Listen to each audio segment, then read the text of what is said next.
A África produz tecnologia? Sim, e há milênios. E foram base, e ainda são, de muitas das produções que vemos hoje como essenciais. A população africana tem tradição milenária em produzir ciência, tecnologia e inovação. As próprias universidades e centros de estudos na África existem há milênios, como por exemplo a Casa da Vida no Egito em 3100 a.C., onde lecionavam, entre outras, medicina, astronomia, matemática, doutrina religiosa e línguas estrangeiras.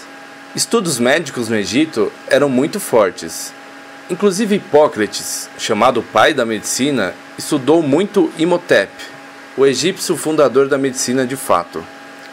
E as mulheres não foram excluídas dos estudos médicos. Merrit Ptah, de 2700 a.C., é considerada a primeira médica que se tem notícia.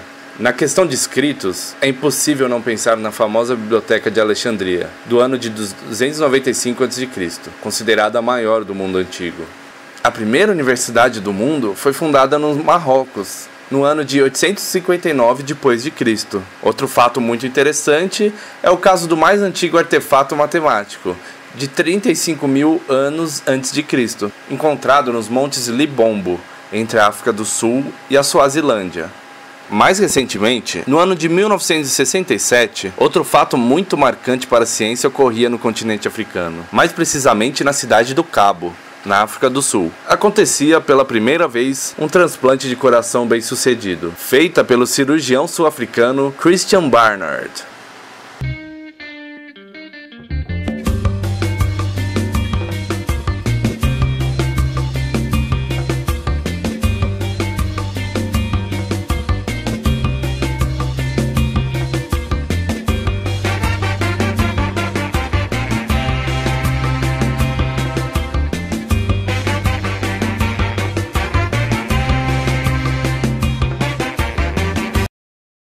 Bom, nessa série, vamos para os dias atuais contar um pouco sobre algumas das tecnologias inovadoras desenvolvidas no continente africano. Em dezembro de 2007, no Quênia, é anunciada a vitória inesperada de Mwai Kibaki, reeleito presidente do país, sendo que Raila Odinga, candidato de oposição, liderava as pesquisas de intenção de voto. Com o anúncio, as ruas do país foram inundadas de protestantes que alegavam que a vitória de Kibaki foi fraudada, terminando em violência e repressão policial. A partir daí, uma onda de violência fortíssima se estendeu pelo país. Essa violência foi compreendida como um enfrentamento entre grupos étnicos. Em 2016, as eleições para a presidência dos Estados Unidos resultaram na vitória de Donald Trump.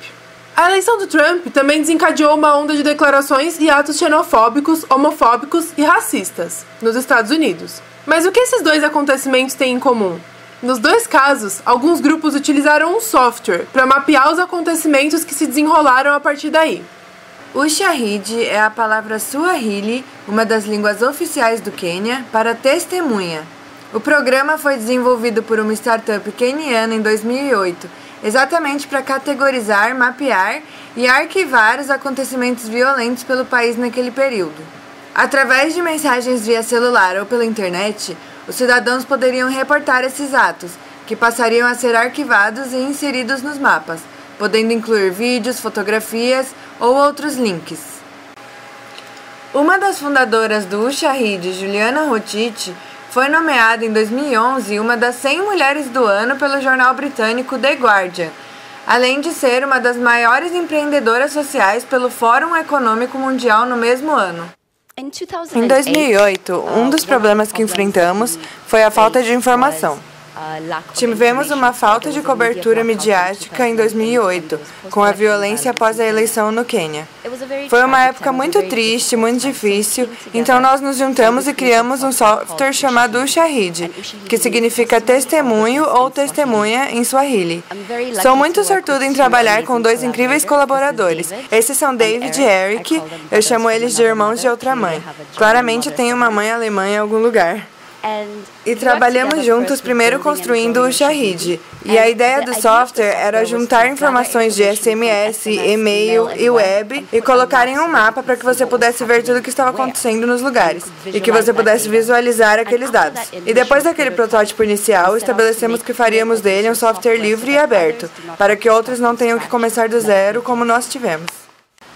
Hoje, a plataforma Ushahidi é utilizada no mundo com diversas finalidades, como, por exemplo, mapeando resultados de catástrofes ambientais, como terremotos no Haiti em 2010, ou no Japão em 2011, ou ainda mapeando acontecimentos da Primavera Árabe, com mapas da situação na Líbia, ou no Egito em 2011.